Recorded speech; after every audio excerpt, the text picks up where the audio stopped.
right, guys, here's the big question that I think a lot of beginners are asking themselves. Should you just skip the 400cc small displacement bike, just get your big bike to start out with and just skip the whole small thing altogether? Well, it's a complicated question with a complicated answer that I'm going to get into in today's video, so stick around. So if you spend any time on the internet, common sleuthing will tell you that most people will recommend that you start on a smaller motorcycle. Other people might say, hey, go for a 650, something like an SV650 or MT-07. If you have throttle control and you're disciplined, you'll be just fine. And then others on degenerate Facebook groups tell you to just yeet yourself on a 1000 and just hope for the best. I myself fall somewhere in the middle in terms of my opinion on this subject, and I'm going to get into the opinions of others from our Discord server later on this video as well, because I don't think I could just talk about my own opinions on this. I think it's important to include the community, which, by the way, if you want to join, head over to yamanoob.co and become a member, and you'll get featured on episodes like this and join our awesome community and get entered to win bikes like this for free. Literally, I'm giving this one away. But I fall somewhere in the middle of all these people, right? I think that much like every other thing in life, it depends, right? It depends on where you're coming from. If you have background riding dirt bikes or something like that, or maybe you used to ride bikes or you're a little bit older, there's no hard and fast rule on what displacement you should buy as your first motorcycle. It also is very bike dependent as well. You know, you could start on a 1200cc Sportster and most people would say, wow, that's a crazy bike, don't start on that, it's a big displacement. But those bikes are slow and friendly and heavy, and they're usually pretty okay for a beginner rider. Whereas something like this RC390 is a 373cc, little single cylinder zinger of a little sport bike thing. It's a lot of fun to ride for maybe someone who's younger or that sort of thing. So, in my opinion, it really depends on your situation if you should skip the 400 and just get your bigger bike and kind of jump the categories. However, I think overall, the fundamentals on a small bike are exactly the same as a big bike, right? If you were to jump on this motorcycle, learn everything you learn about how to ride a motorcycle, you then jump onto another motorcycle, it's all going to translate from this one to that other motorcycle. So I don't think you're going to be missing out on much if you do that. But I think some people really enjoy the higher tolerance for stupid rider inputs that the little bikes have. If you're not super confident or coordinated, you're kind of getting your feet wet into motorcycling, maybe you'll be better off on a little bike than you would a bigger bike. But conversely, if you're an older rider, maybe you just want to kind of get something a little bit nicer, kind of skip ahead in the category. You know that you can take yourself a little bit more seriously and safer. There's a lot that happens, especially in the male brain, after age 25 or so. We all kind of chill out a little bit, you know. I myself, I just turned 30 this year, and you know, you really get to a place where you're a lot more calm and reasonable when you're a young man. When you're 18, 19, 20 years old and you're a guy, your brain is flooded with all these crazy testosterone-addled thoughts, and you don't know how to not do this all the time. That's not to say that women also can't get out of control on a high-powered motorcycle, but from everything I've learned from rider coaches and kind of speaking to people, it seems that women are much more willing to take on advice and take things a little bit more slowly. We men, you know, through Darwinism or through whatever it might be, evolutionary nature, natural selection, we like risk and we make really stupid decisions, especially with motorcycles. But with all that being said, I asked the boys over on my Discord if they started on a motorcycle that was under 50 horsepower and 500 cc's. So let's see what they had to say. All right, guys, first up is user Matthew. He says, started riding on a KTM 390 ADV, 40 horsepower. I think a lot of people start on a 400 class bike. They're plenty fast for a beginner without the power, isn't scary.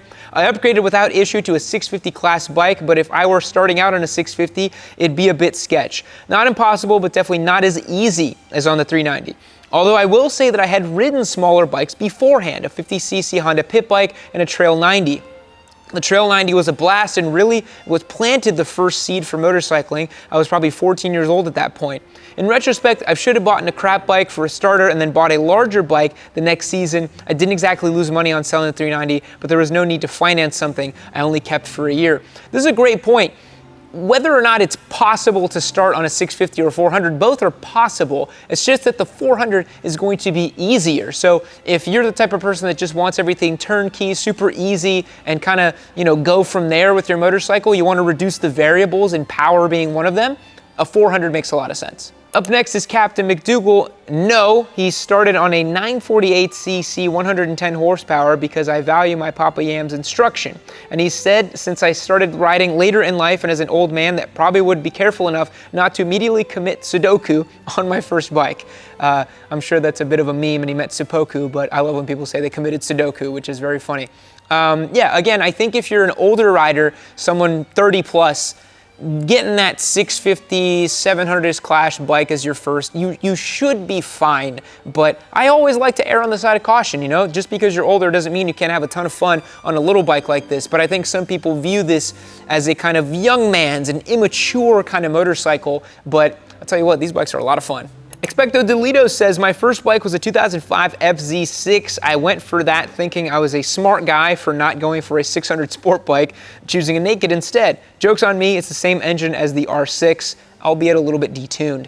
And some of them are, like the Honda 600s and the Yamaha FZ 600s like this. They're detuned, they're a little bit more normal, but it's still a lot of bike. It's a lot of bike for your first, and you gotta be careful with those sort of things. DeLeon here says, I started on a Harley 883. I really wanted to start on an R6, but I knew I'd push it. As a father of 5, I knew I needed to build skill and confidence. I traded the 883 for an RS660 about a year later. Best trade deal of all time, baby. Love to hear that. Completely different feel, but I love it. Starting on a smaller bike was the best decision for me in my life. That's awesome. I think that especially if you have a family that's relying on you, it's very important for you to take stock of the decisions you're making and to make sure you're not putting yourself in danger for you or your family. People rely on you. You got to make sure that you're being careful. TJ Prodigy says, TJ Prodigy, oh my goodness, says, I started riding on a Ninja 400. The reason was I wanted to be confident enough to progress my skill set so I could ride fast while being relatively safe and not yeet myself into infinity. I didn't want to be scared on my first bike. I'm now on a ZX6 and I'm so glad I didn't start on this bike like I wanted to. Yeah, I mean, there's definitely something to be said about starting on the little bike so that you can develop the fundamentals to then go to the big bike. It's a lot harder to build those fundamental skills while you're already on the bigger bike, especially the 600 class of bikes. If I just get into a small soapbox, I'll just step up here for a little bit. Just because you can jump on an R6 and go wide open on the highway, just because you're either brave or dumb enough to do that as your first motorcycling experience, doesn't mean that you're a good rider. It means nothing, actually. It just means that you know how to coordinate this and this when you shift up gears. It doesn't really mean anything. So for those of you out there who did start on a 600 and then you're out there doing wide open pulls on the highway, it's not really that impressive. I just want to put that out there. Super Game Gramp says, no, even though I did research on the matter, I trusted a friend and he put me on a 2017 Honda CB650. I didn't have a hard time with the power or anything. The worst issue I had was stalling when trying to start it out of the hill because you have to get the revs way up higher for an inline 4. After having the bike for a few months, I actually traded it in for a Ninja 400. Flogged the ever-loving hell out of that little 47 horsepower bike and loved every second of it. Didn't feel like it was trying to kill me like the CB did when I got over 8K revs. I like the Honda well enough, and now that I've been riding for a while, I kind of want to get into another one. I'd likely still have the Ninja 400, though, if a deer didn't take exception to me enjoying my Sunday afternoon one day, though. Sorry to hear about the deer accident, my friend. Yeah, this is an interesting thing. I've heard of people who get into the bigger bike, and then they say, whoa, this is a little crazy. Let me swallow my pride. Let me just get something else. And then they have way more fun on the smaller bikes, because that's the thing that people don't tell you.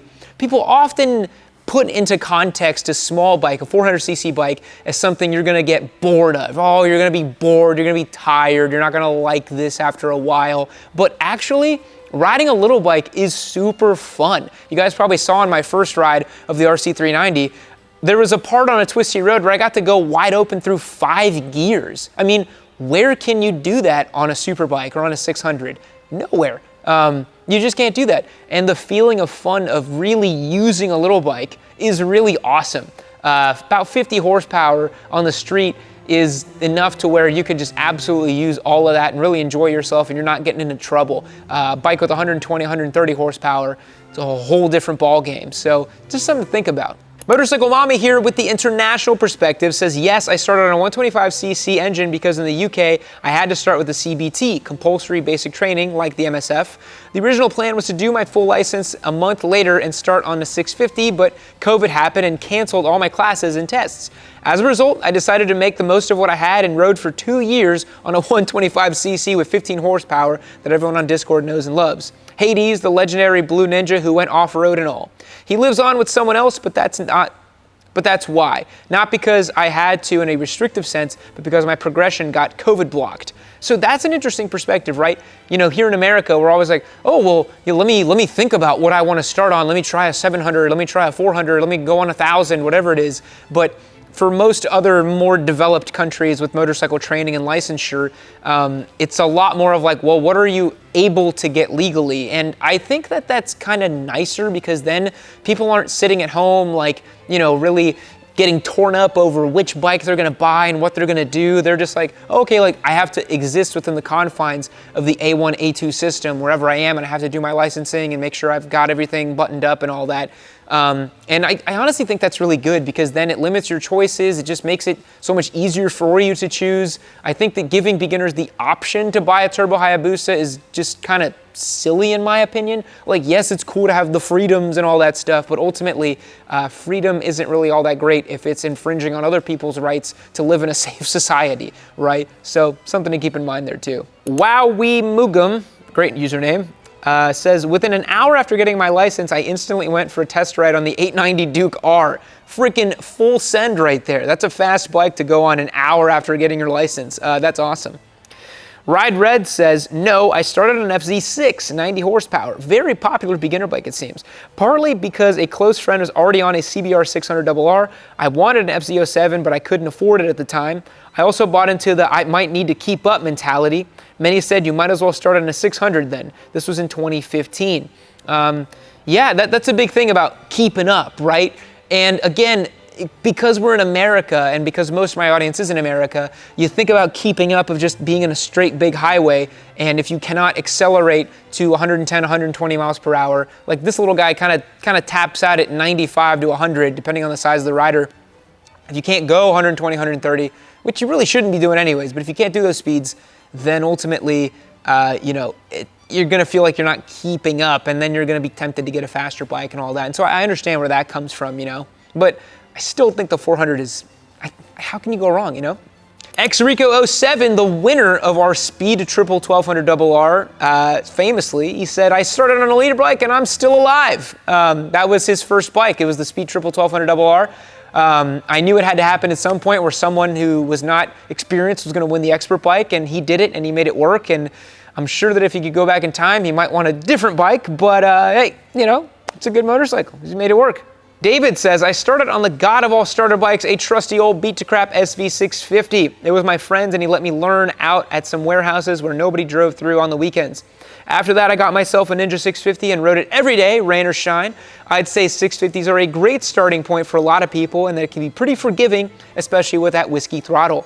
650s are good, and it depends on the 650 too. Like an MT-07 is a powerful 650, and in second gear, you hit the throttle, whoop, you wheelie it, right? Whereas an SV650 doesn't do that as much, and then a Ninja 650 is kind of like a wet towel. So it really depends on the 650 too. Don't start on a 660 like the RS660. That's not a good idea.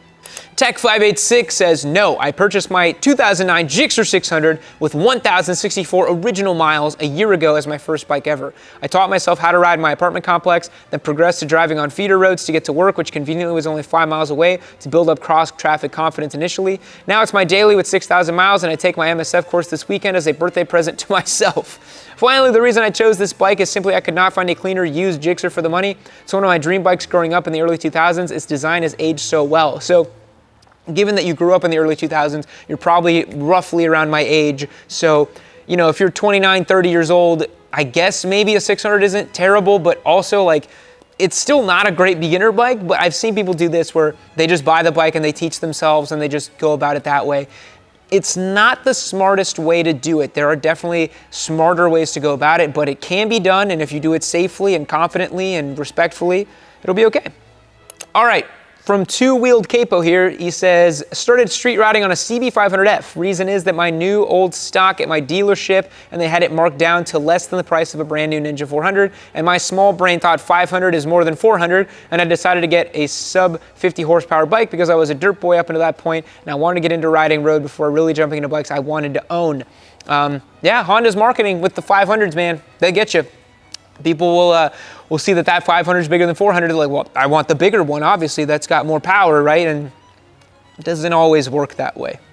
All right, guys, we got time for two more. Andy K here says, no, I started on a CBR 600, figured screw it. I was young and in hindsight, wasn't the smartest idea, but oh well, it was what was available. And I've heard that story a lot from guys too, where they start on a 600 or 1000 and they're just like, well, it's what I had, I did it, and I started on it. I wouldn't do it again, but I'm here now and I'm alive. And for a lot of riders, they don't make it alive, so I'm glad you are.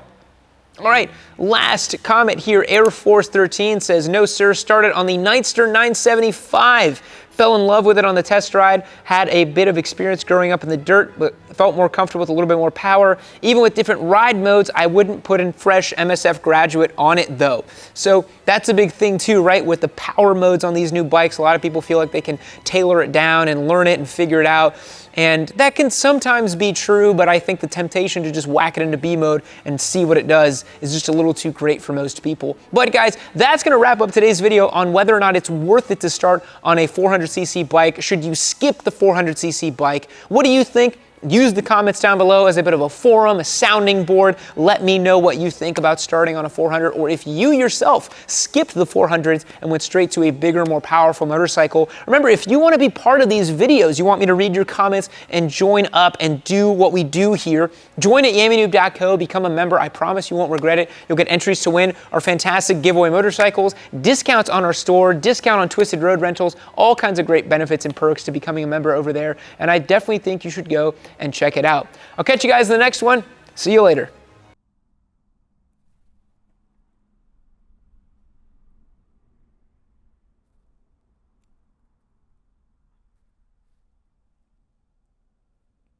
Keep watching Yammy Noob!